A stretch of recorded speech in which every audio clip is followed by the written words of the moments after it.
Hello everyone, in this video I'll be showing you a land druid lore bard build for Baldur's Gate 3. Now this was a request and I'm aware it's not the most synergetic combination, but I came up with something that seems to be pretty decent, all things considered.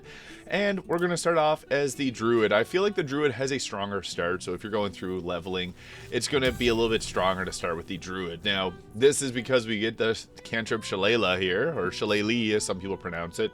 And this allows us to use a club with 4 to 11 bludgeoning damage and use this wisdom for our attack rolls. And we also get Thorn Whip. As for the cantrips, I would keep it the same there. And for our ability scores, this is going to be a little bit multi-attribute dependent.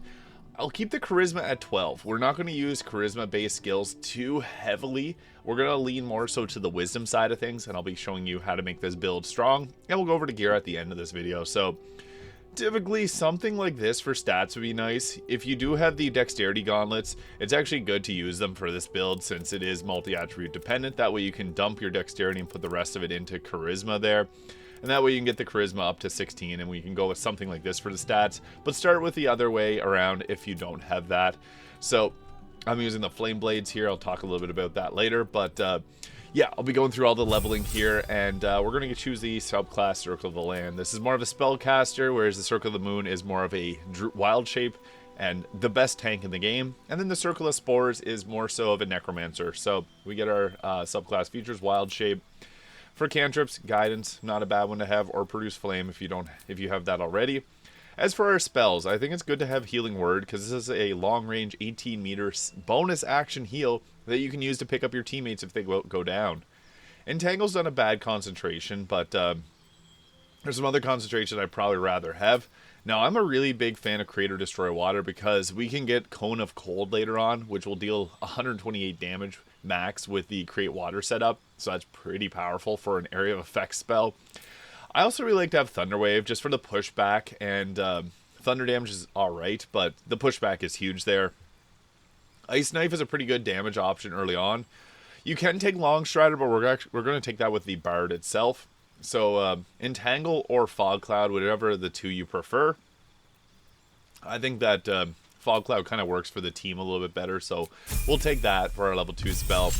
And once we get to level 3, we get to choose our circle. And Hold Person's a really good spell, so I'd recommend going with that one. But if not, you still can get both those spells from selecting another one there. So we can go with something like the Coast to give ourselves the Misty Step there. That's not a bad option overall because we can get some of these from... we can get things like our Hold Person and Spike Growth from just selecting them as spells. So not a lot of loss there. And Web is not bad because we can light this on fire as well.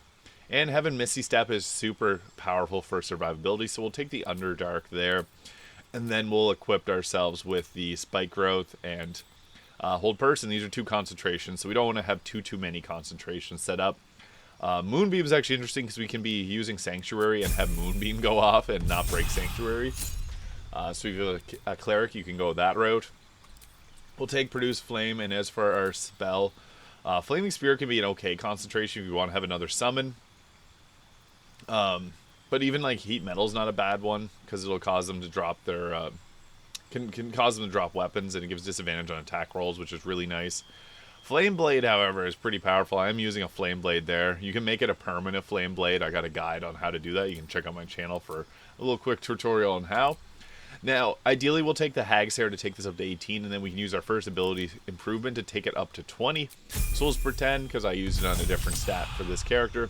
Now, level 5, we get our additional attack in Wild Shape, so that's kind of nice. We're not going to go into Wild Shape all the time, but it's a huge spell, or it's a huge resource to have because we can Panic Button if we go low on health. Wild Shape gives us a bunch more health and kind of tank for the team.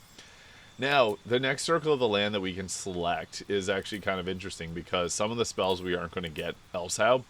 I really like Call Lightning and Plant Growth, which you can get from, Call Lightning from here. But I think it's best to take Haste, because you can't get Haste else how.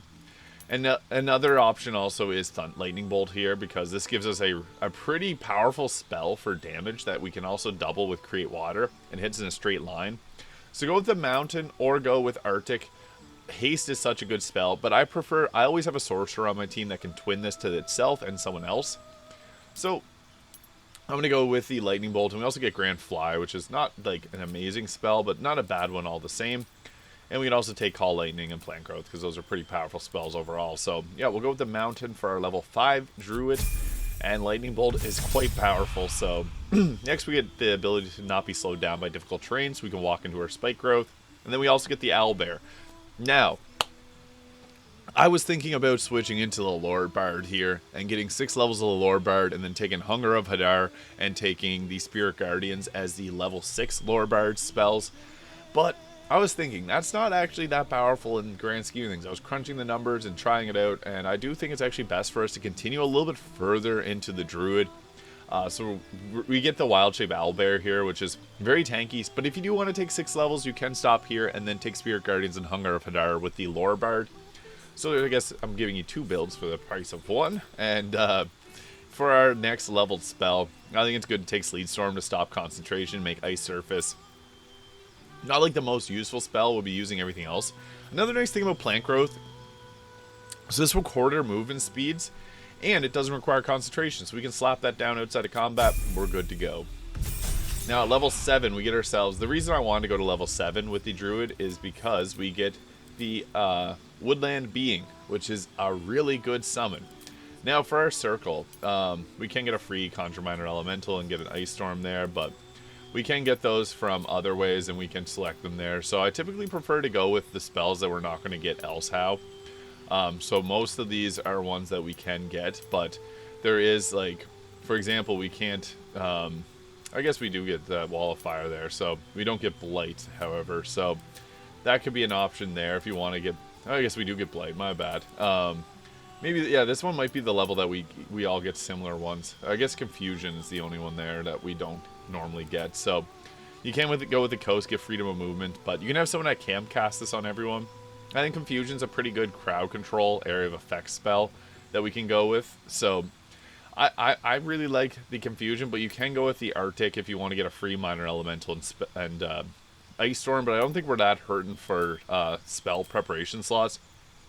Especially if you use the Hags here, we would have an extra spell slot here, so we're going to take both Elementals, and then you could even take off one of the earlier spells if you wanted to take Ice Storm or Wall of Fire. Wall of Fire is actually a pretty good crowd control too, because it's going to cause damage to the enemy, and you can kind of set that up in an interesting way to steer the enemy a certain way. Grasping Vine got a really big buff. This is now a bonus action, and it has a bit more health. So Grasping Vine is not a bad spell. I would recommend having all 3 of these, actually. And then for our next abilities, Feat, +5 to Initiative from Alert is pretty good.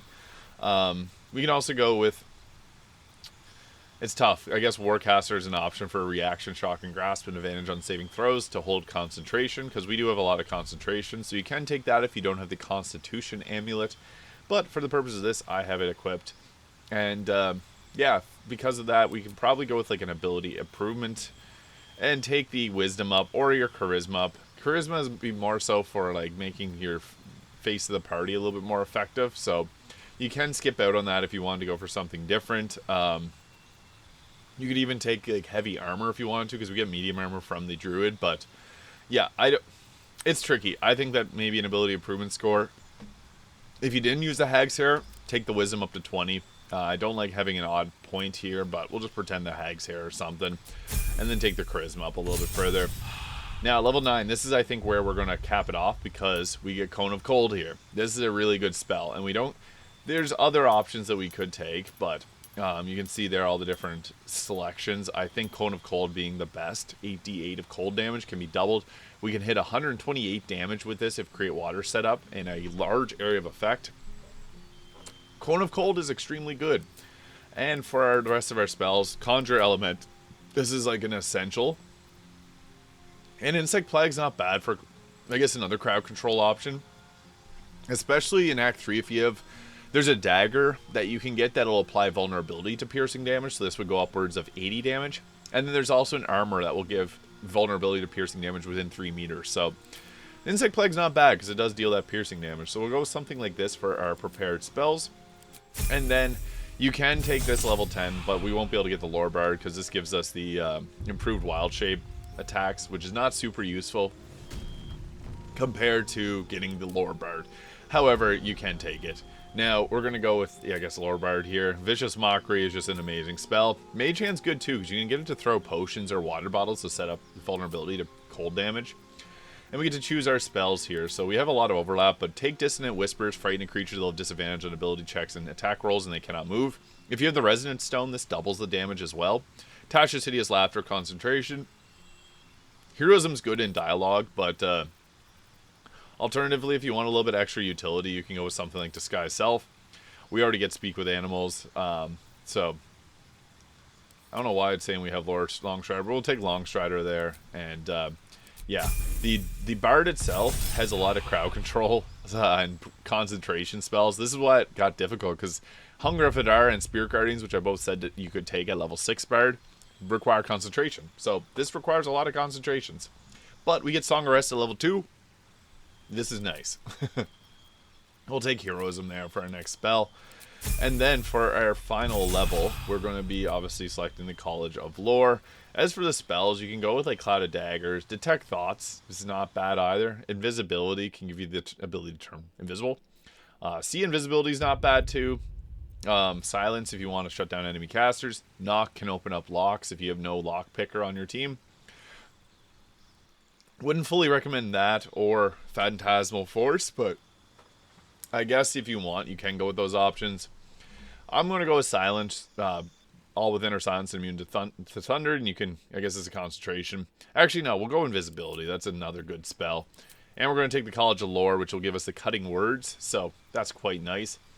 I did think about using College of the Sword, because that could have been a pretty good one too, but yeah, for our, we got to pick our skills. Now, we have 0 athletics and -1 acrobatics, so we may as well take this up to 8 so that we resist being shoved. So this gives us, this is the only skill that gives us really combat utility.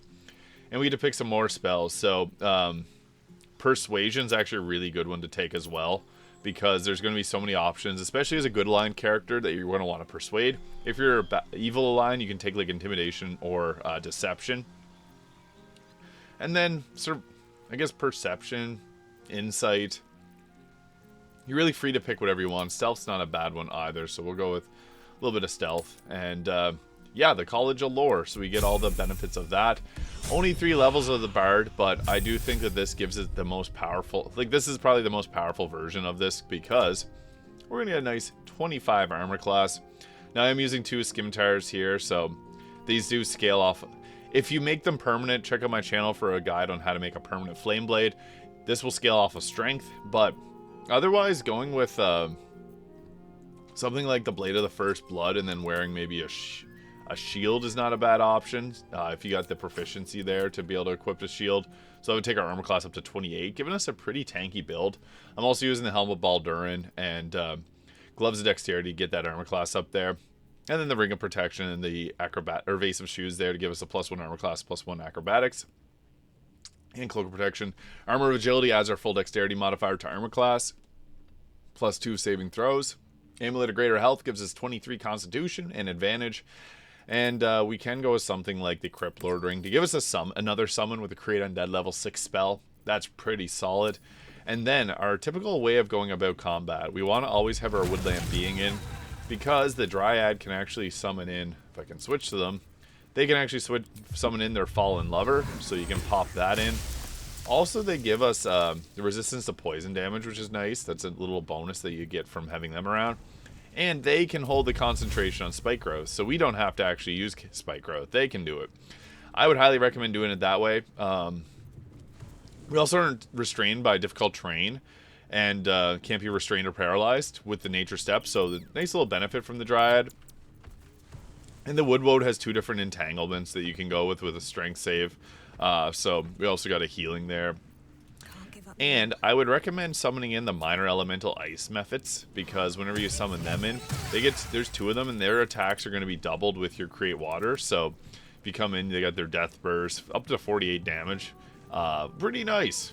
So that is good. And then finally, I would recommend using the Major Elemental.